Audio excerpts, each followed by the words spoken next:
በዚህ ዘመን ከኦርቶዶክስ ተዋሕዶ እምነት ተከታይ ውጭ ስለ ቅድስት ድንግል ማርያም የአምላክ እናት መሆንንና እውነተኛ እናታችን መሆኗን ከሚመሰክሩ ነቢያቶች አንዱ እኚህ አባት ናቸውና በጣም በእውነት የሚያስደንቁ ድንቅ አባት ናቸውና አንድ የትምህርታቸውን ብታዳምጡልኝ እላለሁኝ። አመሰግናለሁኝ።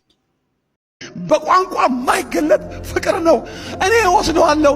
ምንም ዞር ስትል እኔ የመቃብር ቦታ አትክልቶች አሉ፣ አበቦች የእሱ ጠባቂ ዘበኛ መስሏት ወስደው እንደሆነ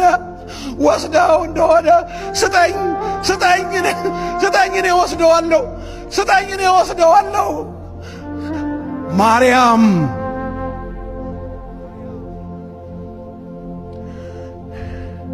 አንድ ነገር አይሆን በሚሰማኝ ጌታ በእናንተ ፊት እናገራለሁ። ኢየሱስ ክርስቶስ ለእሷ ከመገለጥ በላይ ምንም እድል የለው። ምክንያቱም አትሄድም። መሄጃ ያላቸው ሁሉ ይሄዳሉ። እሷ መሄጃ የላት፣ አትሄድም።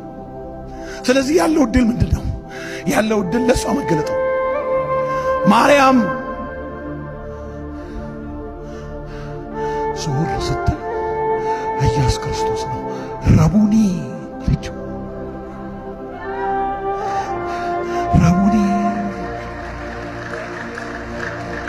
በዕብራይስጥ መምህር ሆይ ማለት ነው። ወገኖቼ ሆይ በግድ እንደተገለጠ ልንገራችሁ። በግድ እንደተገለጠ እንዳትነኪኝ አላት። አይችልም። የግድ መገለጡ የግድ ነው። አትሄድማ፣ እንዳትነካው። አሁን ይሄንን ከታይምና ከስፔስ ውጪ መሄድና የሚችለው ይሄ ዲስታንስ ታይም ስፔስ ውጪ ስፒሪት ሪም ውስጥ የሚገባውን ያን የትንሣኤውን አካል የለበሰው ለእሷ ነው። ብትነካው ልትሞት ትችላለች። ቆይ እንዳትነኪኝ አላት። ለምን ተገለጠ? አትሄድማ። ታዲያ ለእሷ መታሰቢያ መባል ይነሰው ጥልቅ ፍቅሯን ተመልከቱት። አትሄድም፣ አለበለዛ አትሄድም። ማስታወሻ የምትይዙ አድምጡኝ። ምን ጊዜም በየትም ስፍራ ይሄ ቃል እንዲነገር ኢየሱስ አዟል። ወየውላት ይሄን ማትናገር ቤተ ክርስቲያን። ለሷ የትኛውም ቤተ ክርስቲያን እስከ ዓለም እስከ ራፕቸር ድረስ እንዲነገር ኢየሱስ አዟል። አገልጋይ ነህ፣ ቤት ውስጥ ታገለግያለሽ፣ ክፍለ ሀገር ትወጣለህ፣ ወንጌል ስርጭት፣ እዚህ የምትቆሙ ባሪያዎች ይሄ እንዲነገር ኢየሱስ ክርስቶስ አዟል። ወገኖቼ ሆይ ማንም የኢየሱስ ክርስቶስ ተከታይ የሆነ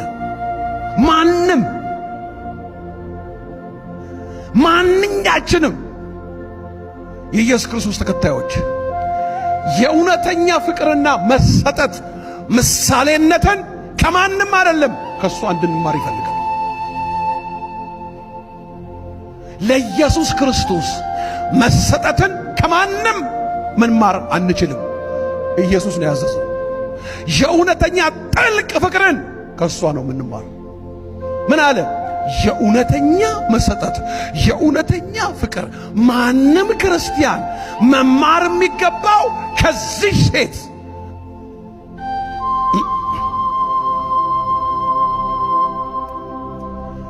አሁን አንድ ጥያቄ እናንተንም እኔንም ጠይቃለሁ። ኢየሱስ ክርስቶስን ትወጂዋለሽ? ኢየሱስ ክርስቶስን ትወደዋለህ?